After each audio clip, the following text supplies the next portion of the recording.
Unacademy. Let's crack it.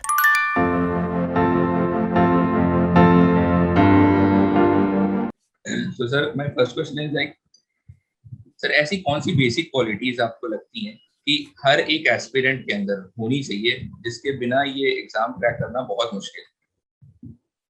जी, सबसे पहले तो वही क्वालिटी जो आपने भी बताई, डिसिप्लिन होना जरूरी है. So that is discipline, punctuality is required. कुछ ऐसे सब्जेक्ट हैं कि जो बहुत लंबा समय आपका खा जाएंगे अगर आप पंक्चुअलिटी नहीं रखेंगे. जैसे ये हिस्ट्री देख लो, ज्योग्राफी देख लो, ऑप्शनल सब्जेक्ट. अगर आप डेली पढ़ाई नहीं कर रहे हैं और फिर परीक्षा बहुत करीब आएगी तो आप शॉर्टकट ढूंढना शुरू करेंगे कि मुझे कुछ 15 दिन के अंदर हिस्ट्री खत्म, 15 दिन में ज्योग्राफी खत्म, ऐसा क्रैश कोर्स मिल जाए.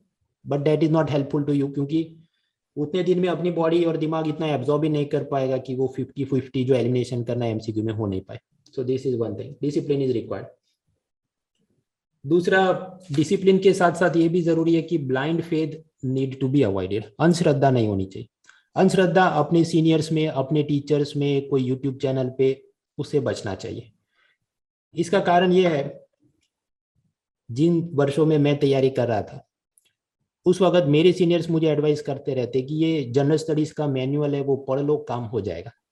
वो उनकी एडवाइस वैसे गलत नहीं थी, क्योंकि उनके ज़माने में ये था, वो इतना मोटा जो मैग्रो का जीएस मैनुअल पढ़ के जाओ, मतलब उसी में से अपना प्रीलिम निकल जाए. लेकिन जिन सालों में मैं अटेम्प्ट दे रहा था तब यूपीएससी ट्रेंड बदल चुका था कि ऐसे जीएस मैनुअल में से प्रश्न आ नहीं रहे थे.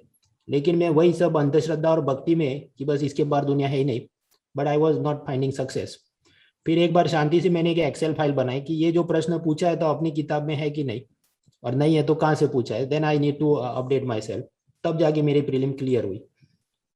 ऐसा ही एक और भी किस्सा मैं आपको बताऊं. ये history for the GS means paper, काफी सालों से ये बोलते रहे कि बिपान चंद्रा पढ़ो, प्रश्न उसमें से निकलते भी थे. बीच में एक ऐसा माहौल आया कि जो प्रश्न आता है तो हमें सीधा क्लिक ही नहीं होता कि बिपान चंद्रा में किधर है.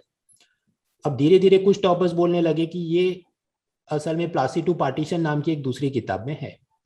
अब शुरू शुरू में ये होता है कि एक तो जब भी कोई एक दो लोग बोले तो वो माइनॉरिटी में रहे तो बाकी सब लोग यकीन नहीं करते, और जो टॉपर बने तो मतलब कुछ की वो तो बोल रहा होगा उसको मार्केटिंग का पैसा मिला.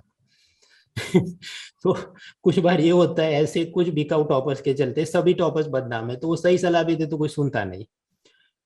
फिर कुछ ऐसे वर्ष गए, लीन ईयर्स की, जब बिपान चंद्रा में क्वेश्चन निकल ही नहीं रहा है तो मैंने खुद देखा ये किताब पढ़ के ढूंढते हैं कि प्रश्न इसमें से है कि नहीं, ये टॉपर्स जो सही बोल रहे हैं कि नहीं. सो यस, ये प्लासी टू पार्टीशन नाम की एक किताब है, उसमें से प्रश्न ऐसा है कि वर्ड बाय वर्ड वो सेंटेंस उठाकर कमेंट ऑन दिस ऐसे थीम्स आ रहे हैं. तो आप अगर ऐसा ईगो रखेंगे कि मतलब वो दूसरे लोग बोल रहे हैं वो गलत है और मैं ही सही हूँ, तो then at some point it will harm you.